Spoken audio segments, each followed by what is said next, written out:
Professor Faraz Ali. Exercise lesson number 21. Question is Introduction to Riemannian Geometry. तो आज हम पढ़ेंगे, हमने लास्ट एक किया था सिंबल ऑफ फर्स्ट काइंड, आज हम सेकंड काइंड जो है उसके क्वेश्चंस करेंगे। पहला क्वेश्चन है, स्टेटमेंट इस तरह आ सकती है, work out the crystal symbol of second kind. ये हमारा मेन टाइटल होगा। तो क्वेश्चन की स्टेटमेंट होगी, work out the crystal symbol of second kind for plane polar coordinates. या कहा जा सकता है, find the crystal symbols of second kind for the plane polar coordinates. तो हमारे पास जो कोऑर्डिनेट्स आप पहले से जानते हैं कि हमने ये ट्रांसफॉर्मेशन में भी पढ़े हैं, हमने मीट्रिक टेंसर के लिए भी पढ़े हैं। तो वहीं से शुरू करेंगे। हमारे पास प्लेन पोलर कोऑर्डिनेट्स क्या हैं? r is equal to x square plus y square square root x equal to r cos theta को इसको, और यदि हम रिवर्स या इनवर्स ट्रांसफॉर्मेशन देखें तो y is equal to r sine theta के, और यहाँ पे दूसरा थीटा इसके आ जाएगा टेंजेंट इनवर्स y होगा। हमने ये लिखा है x r cos थीटा के, y r sin थीटा के, और r इसके इक्वल आ जाएगा theta tangent inverse y over x के इक्वल आ जाएगा। तो ट्रांसफॉर्मेशन में जैसे r थीटा जो है वो है हमारा x1 x2, और यहाँ पे जो xy है इसको r थीटा कह लें या वो कैप वाला कह लें। पहला क्वेश्चन जो ये होता है, हमारे पास मीटर किस फॉर्म में होती है? तो हमने कहा है प्लेन, ये plane polar coordinates, plane polar coordinates में D square is equal to D R square plus are square D theta square. तो ये हमारे पास इसके इक्वल होता है। ये हमने प्रूव किया था लाइन एलिमेंट से भी कि हमारे पास जो मीट्रिक बनेगी प्लेन पोलर कोऑर्डिनेट में वो किसके इक्वल होगी? D square is equal to D R square plus are square D theta square. तो दोबारा रिमाइंड करवा देता हूँ कि ये कैसे बनाई थी। एक्चुअली हमारे पास प्लेन पोलर के लिए मीट्रिक बनती है d square is equal to d x square, plane है तो डायमेंशन होगी, प्लस डी वाई स्क्वायर। तो अब यहाँ पे इसका डिफरेंशियल ले लें, इसका डिफरेंशियल ले लें, और यहाँ सब्स्टिट्यूट करें इन दोनों के पास, तो हमारे पास सॉल्यूशन में ये वाली इक्वेशन आ जाएगी। हमें ये इसके मीटर जो है ये वाली रिक्वायर होता है। तो यहाँ से देखें ये हमारे पास किसके इक्वल है? G A B. अगर हम इसके in general in component form लिखें तो ये है G one one one two two one two two, और इसके साथ जब हम मैच करेंगे, इसको मैं एक दफ़ा लिख देता हूँ। ये जो कंपोनेंट हम लिखते हैं एक्चुअली हमने ये लिखना होता है, फॉर एग्जांपल ये d x square d x d y, अब दूसरा होगा डी वाई डी एक्स, और यहाँ पे आ जाएगा डी वाई स्क्वायर।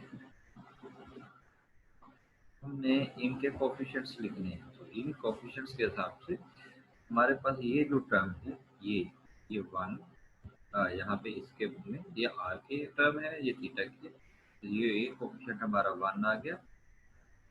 जी वन टू गिवन है कि 0 होगा, तो वन भी 0 होगा, और यहाँ से ये आर स्क्वायर। अब फर्दर आपको इसका इनवर्स चाहिए, तो यहाँ पे वो इनवर्स की फॉर्म लिखी है जी ए बी। अगर कंट्रोवेरिएट फॉर्म में लिखा है तो वो इनवर्स हो जाता है जी ए बी मीट्रिक का। तो ये कंपोनेंट्स में लिखेंगे तो ये आ जाएगा इनवर्स इसका, ये वन ओवर जी वन वन वन। क्यों? यहाँ पे ओके, ये वाला रिजल्ट सिर्फ इस सूरत में आ सकता है अगर हमारे पास ये जो मीट्रिक है वो डायगोनल है। ओके, अदरवाइज अगर डायगोनल ना हो तो ये इनवर्स इस फॉर्म में लिखना गलत हो। ये जैसे वो हमारे पास डायगोनल मीट्रिक थी, ऊपर वाली को देख के इसको देख के हम लिखें तो ये दो रिजल्ट अगर जीरो हैं तो ये इस फॉर्म में आ जाएंगे। तो यहाँ पे आपके पास ये 0 0 ये टर्म इसकी वैल्यू ये 1 का इनवर्स 1 रह जाएगा, आर स्क्वायर का 1 ओवर आर स्क्वायर आ जाएगा।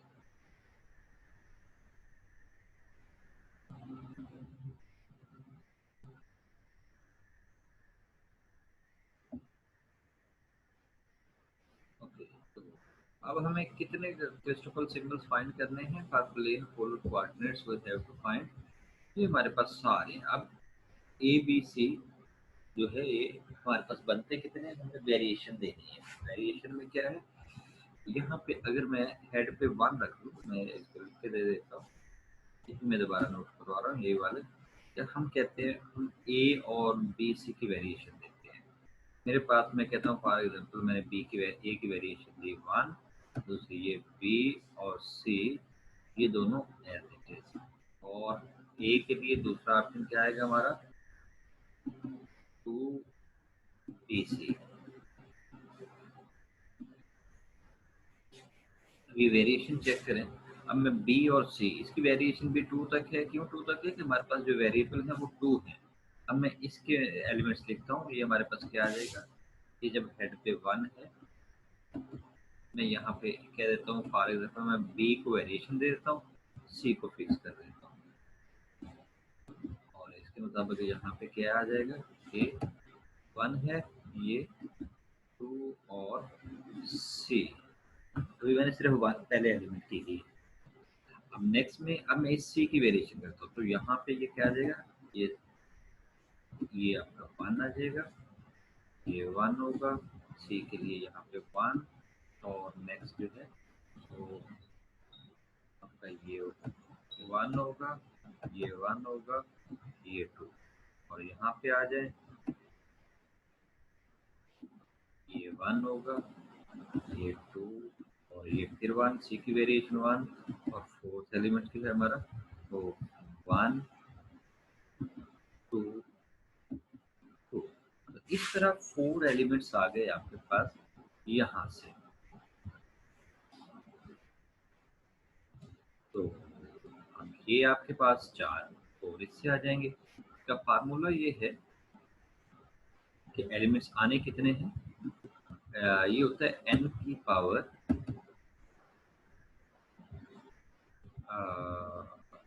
n स्टैंड फॉर वेरिएबल्स, जितने आपके वेरिएबल्स हैं उसकी पावर इंडेक्स। तो यहाँ पे देखिए इसका इंडेक्स 3 है, वेरिएबल हमने 2 लिए हैं, तो कितने एलिमेंट्स आने चाहिए थे, 2 पावर 3 इज इक्वल टू 8। तो ये हमारे पास total number of Christoffel symbols आएंगे इसके अगेंस्ट। तो ये फिर दोनों बातें आपको बता दूं कि आने कितने हैं और आए कैसे हैं वो आपके पास है। ये 4 मैंने लिख दी है 1 के लिए, तो आप सेम 2 के लिए ये सेम नीचे वाला जो इंडेक्स है वो यही रहेगा।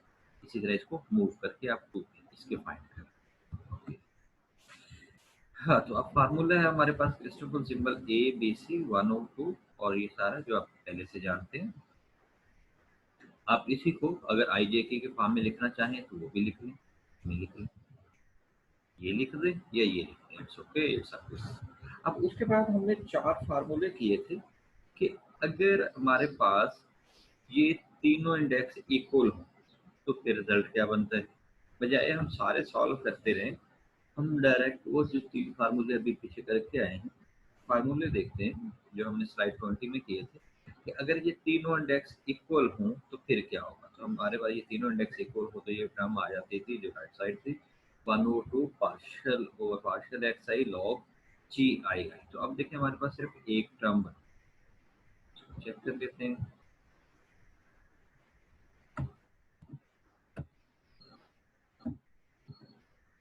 जब ये सिर्फ ऑप्शन 2 है हमारे पास के इसमें ये आपने यहाँ पे सारा इंडेक्स 1 1 पुट किया, तो ये 1/2 पार्शियल x1 log g11, तो g11 हमारा 1 था, आपने लॉग लिया, log 1 ही 0 हो गया, तो आंसर 0 आ जाए। और नेक्स्ट में आपके पास, हाँ, तो ये g22 जो है वो गिवन में r स्क्वायर है, तो आपने log r स्क्वायर पुट किया, यहाँ पे x2 था, इट मीन हम थीटा से डेरिवेटिव लेना चाह रहे थे, तो r का डेरिवेटिव थीटा से लिया, तो वो भी 0 आ। अब नेक्स्ट ये था कि एक इंडेक्स ऊपर वाला अलग हो और नीचे वाला दोनों सेम, तो उसका फार्मूला था हमारे पास -1/2 GII और दिस वन। अब यहाँ पे हमारे पास ऊपर हमने 1 लिया, तो नीचे ऑप्शन है 2 2, तो हमने ये 1 और 2 2 लिया, ये वैल्यूज पुट करे 1/2 G11 हमारा 1 है, और G22 जो है वो r स्क्वायर है, तो आपने सब्स्टिट्यूट किया, आंसर आ जाएगा डिफरेंशिएट करने पे -r। और नेक्स्ट में हमारे पास यहाँ पे ऑप्शन ही ये बचता है कि ये इसको हम 2 ले लें, ये जो है इसको 2 लिया, मैं यहाँ पे लिख के दे देता हूँ आप। एक्चुअली हमने इसको ये किया, जब ये फार्मूला था, इस फार्मूले में हमारे पास ऑप्शन है, ये अगर 1 होगा तो ये 2 2 होगा, और दूसरा ऑप्शन ये है कि अगर ये 2 होगा तो ये दोनों 1 1 होंगे। हमारा फार्मूला ये है कि आई और आई जे जे, ये जो आई है ये डिफरेंट है, ये जे दोनों सेम है, ये इंडेक्स के हिसाब से हमने ये दोनों लिखे।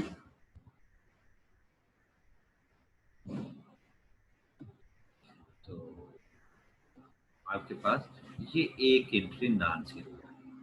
अभी नेक्स्ट देखते हैं जी। अब तीसरा फार्मूला ये था कि ऊपर और नीचे वाला इंडेक्स इनमें से दो इक्वल हो जाए, ऊपर और नीचे। अच्छा, इसमें ये कोई फर्क नहीं है, आप 1 और ये आई आई कर दें या ये इस वाले जे की वाली जगह पे कर दें, तो ये दोनों सेम रहते हैं। आपके पास फार्मूला बनता है उसके लिए दिस वन। तो ये फार्मूले याद रखने हैं आपको, ये याद रखेंगे तो आसान रहेगा। अब देखिएगा, अब यहाँ पे क्या है, ये दोनों आपके सेम होंगे, दोनों सेम होने के लिए आपके पास ऑप्शन है ये दोनों 1 1 हो, या ये दोनों 2 2, और यहाँ पे ये नंबर डिफरेंट हो जाएगा। जब हमने दोनों को 1 1 लिया तो ये 2 हो गया, जब इन दोनों को 2 लिया तो ये 1 होता है। यहाँ पे 1 1 हुआ तो ये 2 आ गया, मीन आपने डेरिवेटिव 2 वाली टर्म से लेना है, तो is equal to 1/2 partial partial x2 log g11, तो g11 आपका 1 था, आपने डेरिवेटिव लिया 0। ओके, तो यहाँ पे इसको वो जो दूसरी बात बता रहा था कि आप ये इसको इस साइड पे भी लिख सकते हैं, तो वो आपके पास इस तरह आ गया। ये वैसे भी सिमेट्रिक होता है लोअर इंडेक्स में, ये हमने प्रूव किया। अब 2 2 1 लिया है, तो उसके लिए आपके पास 1/2 पार्शियल x1 log g22, आपने उसकी वैल्यू पुट कर दी, तो ये आंसर आ गया। आप देखें आपके पास टोटल 8 आ गए। ये तीन फार्मूले थे, इन तीन फार्मूलों से आपने सारी वैल्यूज फाइंड कर दी। आपके पास वैल्यू पहले वाली है, ये ये फार्मूला है, फार्मूले में इसके अकॉर्डिंग सारे आंसर्स आ गए। ओके जी, नेक्स्ट देखते हैं। नेक्स्ट है सिलेंड्रिकल कोऑर्डिनेट्स। जैसे आप जानते हैं सिलेंड्रिकल कोऑर्डिनेट्स क्या होते हैं, r is equal to square y square, theta दिया हुआ है, टेंजेंट इनवर्स y और x z के इक्वल है, उसकी मीट्रिक लिखना है, तो उसकी मीट्रिक किसके इक्वल है, ये वाली मीट्रिक है। मैं यहाँ पे आपको मीट्रिक लिख देता हूँ। मैं यहाँ पे मीट्रिक फॉर्म अगर हमें लिखनी हो तो वो आ जाएगी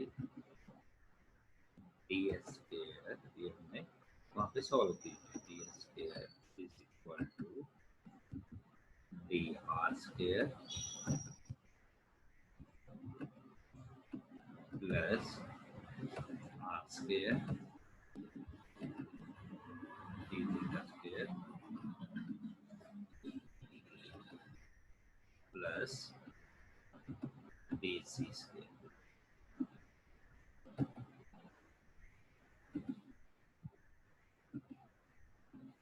ये आपके पास मीट्रिक होगी, इस मीट्रिक से आपने इसकी मीट्रिक फॉर्म लिखी, तो वो मीट्रिक फॉर्म बन जाती है 1 0 0 0 r स्क्वायर 0 0 0 1, जैसे भी पहले मैंने लिख के दिखाई थी कि आपके पास ये जो टर्म बनती है ये आप इसके कोफिशिएंट से लिखते होते हैं। अब दो चीज़ें आ गई इसमें। एक तो ये है कि जब हम क्रिस्टोफर सिंबल कर रहे हैं तो आपको ये मीट्रिक याद होनी चाहिए। पेपर में आपको सिर्फ ये कहा जाएगा सिलिंड्रिकल कोऑर्डिनेट्स, ये सिलिंड्रिकल मीट्रिक है। तो उस सिलिंड्रिकल मीट्रिक जो है, जो मीट्रिक जो सिलिंड्रिकल कोऑर्डिनेट के लिए, तो ये वाली है, आपको याद है। अदरवाइज अगर आपको याद नहीं है तो आप इसे प्रूव कर सकते हैं। करने का तरीका मैंने प्रीवियस में बताया है। तो सेम उसमें 2 कोऑर्डिनेट्स थे, इसमें 3 कोऑर्डिनेट्स हैं। अब वैसे ही इसे सॉल्व करते जाए। मैं लाइन एलिमेंट में आपको ये करवा के आया। तो यहाँ पे ये रिजल्ट जी ए भी आपका ये आ गया। इसका ये डायगोनल मीट्रिक थी, तो डायगोनल मीट्रिक में ये इसका इनवर्स 1 ओवर में आ जाएगा, 1 ओवर आर स्क्वायर, और बाकी सारे टर्म्स वैसे ही। तो अब आपको इसके एलिमेंट्स फाइंड करने हैं, कितने आते हैं वो चेक करते हैं। यहाँ पे देखिएगा, ये आपके पास ए बी सी ये है, आपको इसके 8 एलिमेंट आते हैं। हर एक में 9 एलिमेंट्स आ रहे हैं। वो चेक कर लेते हैं जो 9 एलिमेंट आते हैं कैसे आने हैं। मैं आपको बता देता हूँ। आप जैसे पहले में किया था उसी की तरह हम वेरिएशन करते हैं। हमारे पास पहले ए की वेरिएशन में कहता हूँ 1 है, B C as it is, फिर आप 2 लिखते हैं, ये B C as it is,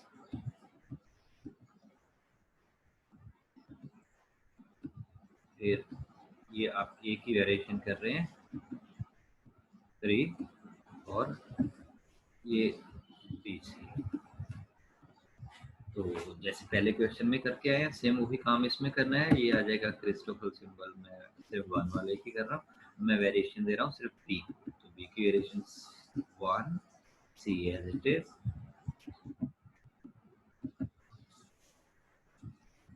ये 1, ये 2 सी, ये 1, ये 3 सी। तो ये आपके पास ए और बी दोनों की वेरिएशन होगी। अब यही वेरिएशन हम दोबारा करते हैं।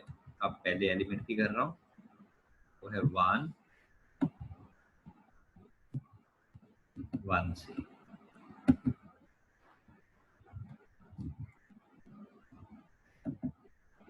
ये 1 1 2, और ये जो है 1 1 3। ये सारी वेरिएशंस हुई इस एक की।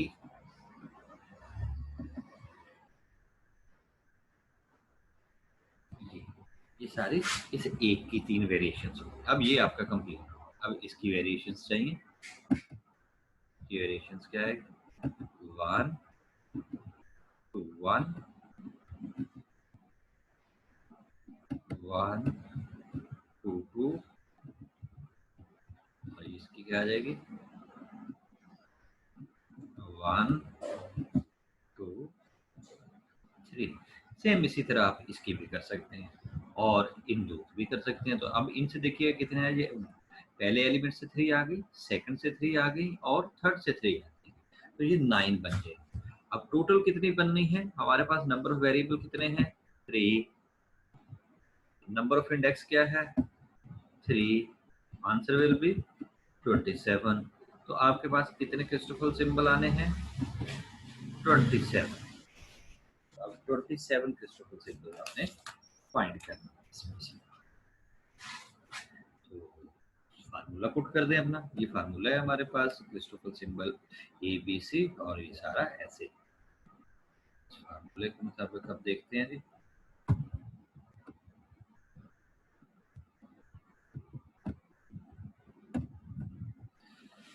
तो फार्मूले में 3 थे।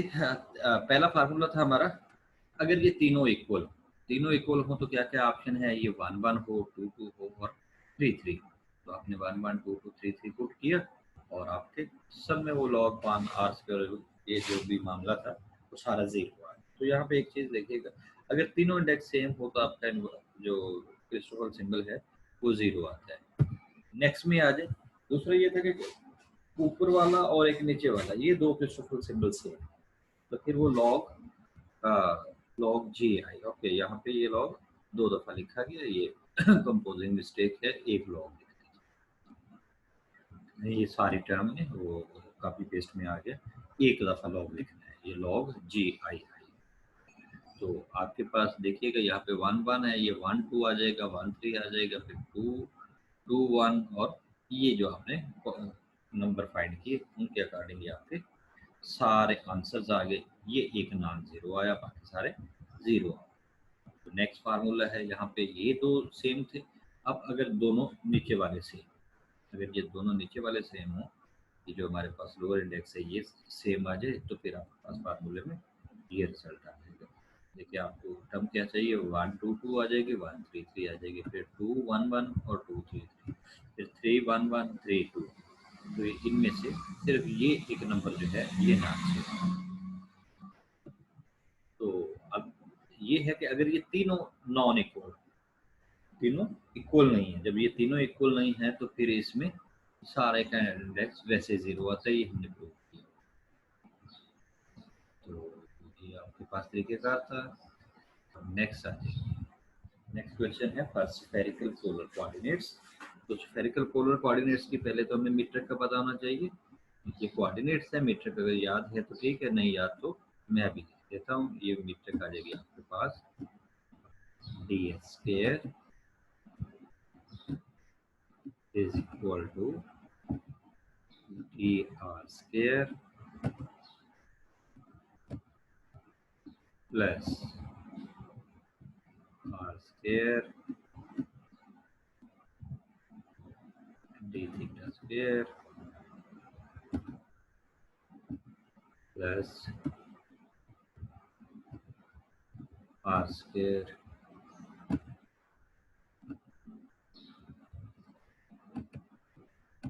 sin square theta d phi square। इसके मुताबिक आप इसके जो मीट्रिक है मैट्रिक्स फॉर्म में लिख दें, ये आ जाएगा, ये इसका इन्वर्स आ जाएगा, ये आपकी मीट्रिक।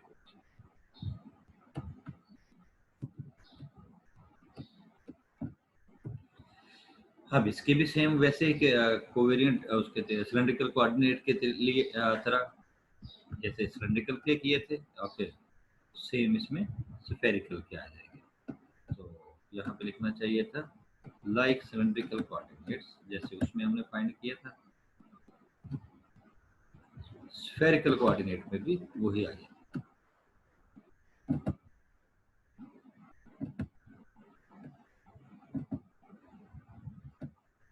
ये स्फेरिकल कोऑर्डिनेट्स, उसके लिए भी आपके पास number of Christoffel symbols same आ जाएंगे। तो वो भी सेम आपने यहाँ पे टर्म पुट कर दी, ये फार्मूला आ गया आपका। इस फार्मूले के बाद आप देखिएगा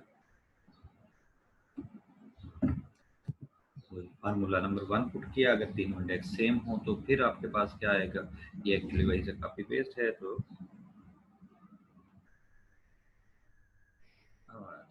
तो बाकी यहाँ पे ये ठीक किया हुआ है, एक्चुअली ये फार्मूला कॉपी पेस्ट में चला गया, काफी एक लॉग था तो ये लॉग लिख दिया आपको, ये डबल लॉग लिखा गया है, एक मिस्टेक है। आप हर एक में ये एक लॉग लिख लें, ये लॉग एक कैंसिल कर।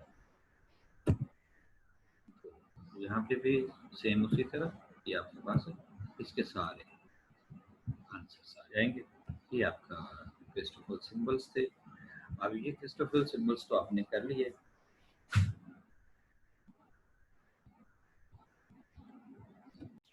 ओके, तो यहाँ पे एक असाइनमेंट दे रहा हूँ मैं आपको। असाइनमेंट में आपने ये दो क्वेश्चंस हैं, इनके क्रिस्टोफल सिंबल्स फाइंड करने हैं। मीट्रिक लिख रहा हूँ d² is equal to dx1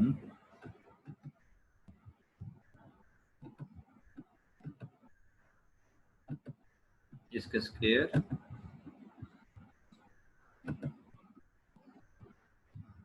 plus 2 cos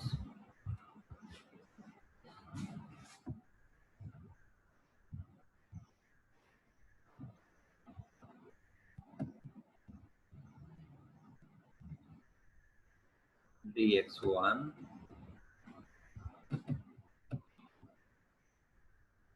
dx2 plus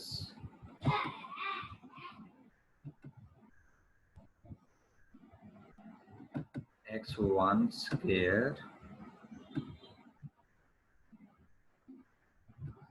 dx2 का स्केयर। ये मीट्रिक है, आपने इस मीट्रिक का क्रिस्टोफल सिंबल्स फाइंड करने हैं। ये नॉन डायगोनल मीट्रिक। ये आपका क्वेश्चन नंबर 1 हो गया।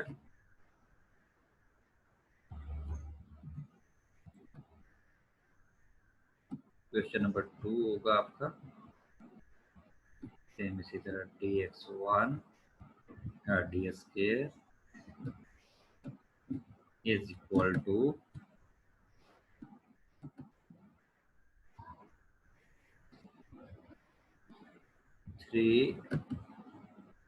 3x2 3x1 square plus x1 dx2 square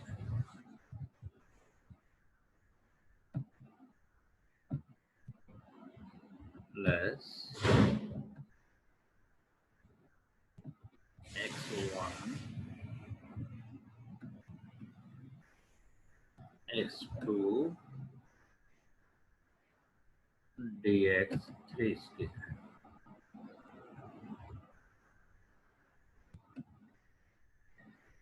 तो ये दो क्वेश्चन है, आपने इन दोनों के सॉल्यूशन फाइंड करने हैं।